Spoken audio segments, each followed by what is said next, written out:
Tropes are a fascinating rabbit hole to fall into. They're an easy target for everyone.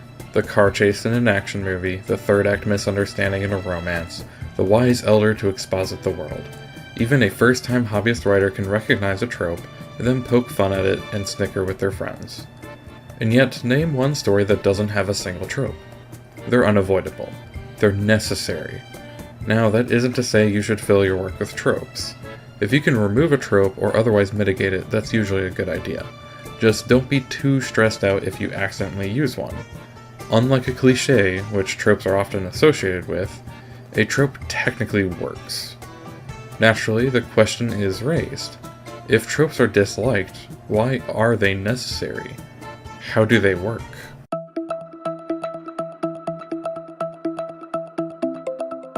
If you've studied creative writing, you probably know where this is going. If you only watch movies or read books, I'm about to let you behind the curtain, so I hope this will improve your experience going forwards. Readers, viewers, and listeners, although I will refer to all of them as readers for the rest of the video, are not under any obligation to continue or finish a story you make. It's entertainment. Your goal as the writer is that you want to interest the reader enough to want to continue.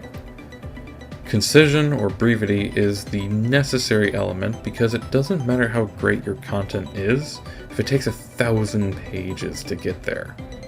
Therefore, your story needs to be juggling world building, character building, and plot development at all times, and no scene should only do one of those. Ideally, a scene will teach something about the world, teach something about the characters, and move the plot forwards, but often smaller scenes will only do two of those things.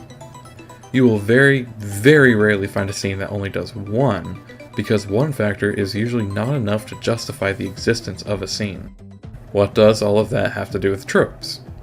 Well, it can be difficult at times to manage the logistics of a scene to get the most out of it in the shortest time. Tropes are an easy way out. For example, let's look at one of the most widely known and criticized tropes, the damsel in distress.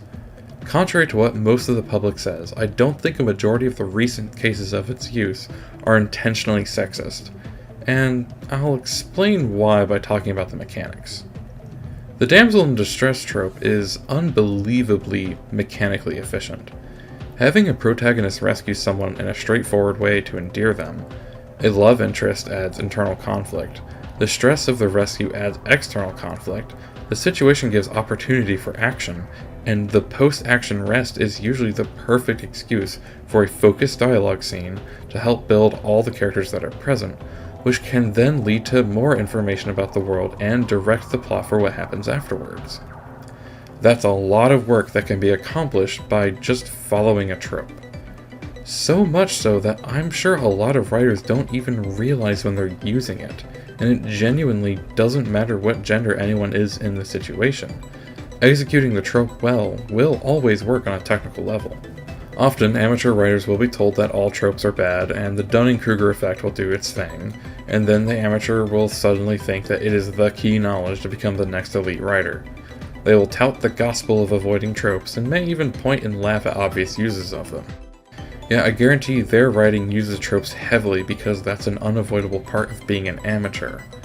The reason is because a writer who hasn't studied the craft for long enough or closely enough will often accidentally write a scene that is mechanically a well-known trope, but because it has some surface-level difference, the amateur simply didn't notice. Loudly denouncing tropes and then unknowingly using them isn't the most embarrassing mistake someone can make, though.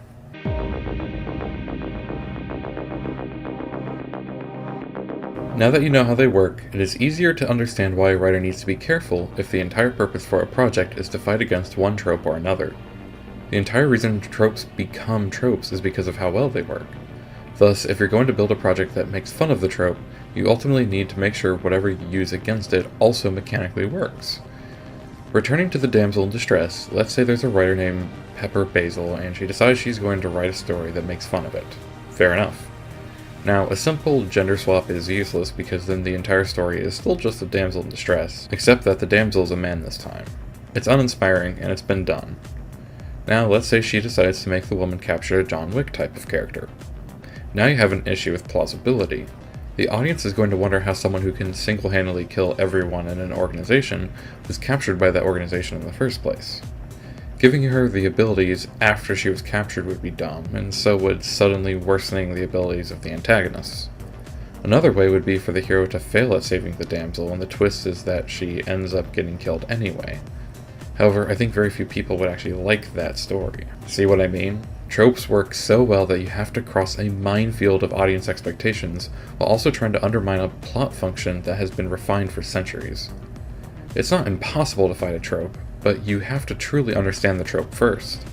Otherwise, whatever you make is going to cause more irritation than the trope itself. A scenario I seem to be seeing more and more is a narrative work that fights against one trope or another as a way of fighting the establishment. I'm not sure why it's so common because it's a horrible idea.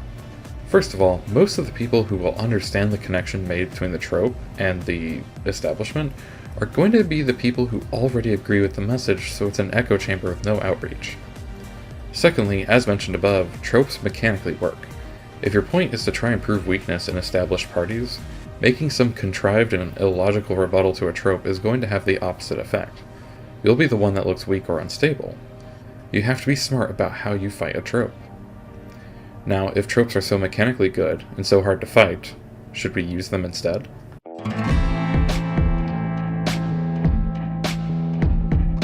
Tropes, being the efficient shortcuts they are, have become the most recognizable parts of any story they are a part of. If your writing relies on tropes to hold the structure together, any story you write is going to be frustratingly predictable. I get that genre expectations are a thing, but that doesn't mean the entire road from opening to closing needs to be beat for beat what everyone else has written before. You can have your main protagonist save another, but maybe the thing they are saved from was less a physical jail, more an emotional one, or a figurative one where the trapped character has actually been conned into doing something bad and the protagonist has to stop them. You can have a car chase that kills off a main character so it's not just filler. You can have a third act misunderstanding that reveals both characters have missed something much larger that completely changes that dynamic. Sure, these aren't dramatic departures from the tropes, and I'm willing to bet each one of them has been done many times already, but my point is that it's possible to borrow some of the tried and true structural elements of a trope and make something that won't make people roll their eyes. At the end of the day, most scenes the general public will see will borrow something from a trope, but a reader only cares if it's obvious. People don't mind the two protagonists falling in love as long as the secondary protagonist isn't exclusively there to be a love interest. I think the main point that you should take from all of this is that the story needs to come first on the priority list. Before you worry about tropes and cliches, before you worry about acts and organization, love interests and misunderstandings, you need to sit down and figure out what the story is and what it needs. If the story is solid, the rest of the priorities will at least have their places to root. If you're too focused on any one thing before the story is hammered out in notes, no amount of trope avoidance or subversion from genre norms will save the story from drowning. Until next time, have a nice day.